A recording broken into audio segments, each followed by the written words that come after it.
పెనుగంచిప్రోలులో వేంచేసి ఉన్న లక్ష్మీ తిరుపతమ్మ చరిత్ర అనిర్వచనీయం.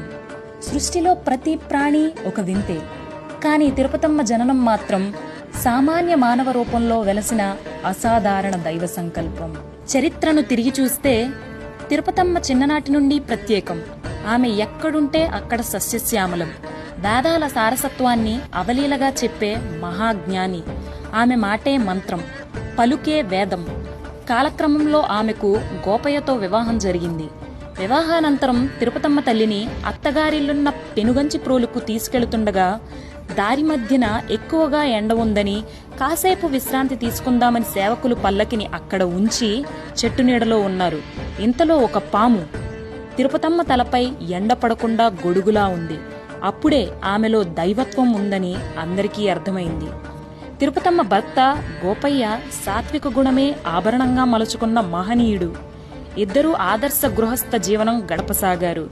గ్రామస్తులంతా తిరుపతమ్మను లక్ష్మిగా గౌరవించడం తోడికోడలైన చంద్రమ్మకు నచ్చలేదు.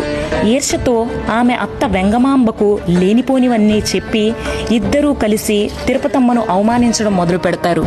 ఎప్పుడైతే తిరుపతమ్మకు కష్టాలు ఎదురయ్యి ఆమె శాంతికి దూరమయ్యిందో అప్పటి నుండి పచ్చగా ఉన్న ఆ ప్రాంతం సర్వనాశనమైంది. చుక్క నీరు లేక పొలాలు ఎండిపోయి తీవ్ర కరువు ఏర్పడి ఆర్థిక సమస్యలతో అల్లకల్లోలమైంది. గోవులకు కూడా మేత లేకపోవడంతో గోపయ్య తన ఆవుల మందను భద్రాచలం అటవీ ప్రాంతానికి తోలుకెళ్లాడు. ఆయన వెళ్ళాక తిరుపతమ్మకు కుష్ఠురోగం వస్తుంది. అత్తగారు తోడికోడలు ఆమెను పశువుల పాకలో పడేసి పాచిపోయిన ఆహారాన్ని పెడతారు. తిరుపతమ్మ నరక యాతన అనుభవిస్తుంది.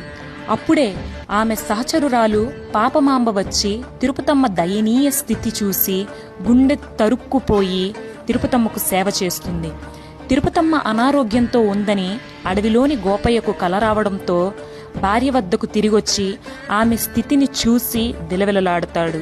ఆవుల మంద బాధ్యత తన మీదే ఉన్నందున వెళ్లి వాటిని తోలుకొచ్చేసి నీకు చికిత్స చేయిస్తానని, తిరుపతమ్మ వెళ్ళొద్దని ఎంత చెప్పినా వినకుండా గోపయ్య మళ్లీ భద్రాచలం అడవికి వెళ్తాడు. తిరుపతమ్మ వివాహానంతరం పుట్టింటి నుండి తనతో తెచ్చుకున్న ఆవును పెద్ద పులి తీసుకెళ్లిందని సహచరుల ద్వారా తెలుసుకున్న గోపయ్య ఆ పెద్ద పులి దగ్గరకెళ్లి దానిపై దాడి చేశాడు.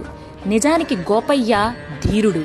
జ్యేష్ఠాదేవి ఆ పెద్ద పులిపై ఉండడం వలన పులితో పోరాడి పోరాడి వీరమరణం పొందాడు. భర్త మరణ వార్తను దివ్య దృష్టితో తెలుసుకున్న తిరుపతమ్మ మానవ జీవితంలోని కష్టాలకు అలసిపోయి యోగశక్తితో అగ్నిని సృష్టించుకుని యోగాగ్నిలోకి ప్రవేశించాలనుకుంటుంది. గ్రామ పెద్దలైన ముత్యాల నాయుడు మరియు కరణం శ్రీశైలపతికి తన మహిమలను చూపి యోగాగ్ని ప్రవేశానికి అనుమతి పొంది అందులోకి ప్రవేశిస్తుంది. గోపయ్య వాడిన కత్తిని, ఆయన రక్తపు మరకలున్న దుస్తులను కూడా యోగాగ్ని ముందుంచుతారు. మరుసటి రోజు ఉదయం యోగాగ్ని గుండంలో లక్ష్మీ తిరుపతమ్మ గోపయ్యల విగ్రహాలు పసుపు ముద్దలతో దర్శనమివ్వడం పాపమామ గుర్తించింది. తిరుపతమ్మకు పాపమ్మ చేసిన సేవ వలన పాపమ్మ ఓ వరం కూడా పొందింది. అదేంటంటే గోపయ్య తిరుపతమ్మల ఆలయంలో పాపమ్మ వంశస్థులే అర్చకులుగా సేవ చేసే అదృష్టం. ఇప్పటికీ అదే కొనసాగుతూ ఉంది. అంతేకాకుండా గోపయ్యను చంపిన పులి కూడా యోగాగ్ని వద్దకు వచ్చి యోగాగ్ని చుట్టూ ప్రదక్షిణ చేసి ఎవ్వరికీ ఏ హాని చేయకుండా ప్రాణాలు విడిచింది. ఆ పులిని పోడ్చడానికి గ్రామస్తులు తవ్వగా జ్యేష్ఠాదేవి విగ్రహం బయటపడింది. ఆ స్థలంలోనే శ్రీ పెద్దమ్మ ఆలయాన్ని నిర్మించారు. లక్ష్మీ తిరుపతమ్మ చరిత్ర ద్వారా మనం తెలుసుకోవాల్సింది ఏమిటంటే మహిళలు ఎక్కడ గౌరవింపబడతారో అక్కడే దేవతలు ఆనందంగా నివసిస్తారు. మరి సృష్టికే మూలమైన ప్రతి మహిళకు హృదయపూర్వక మహిళా దినోత్సవ శుభాకాంక్షలు.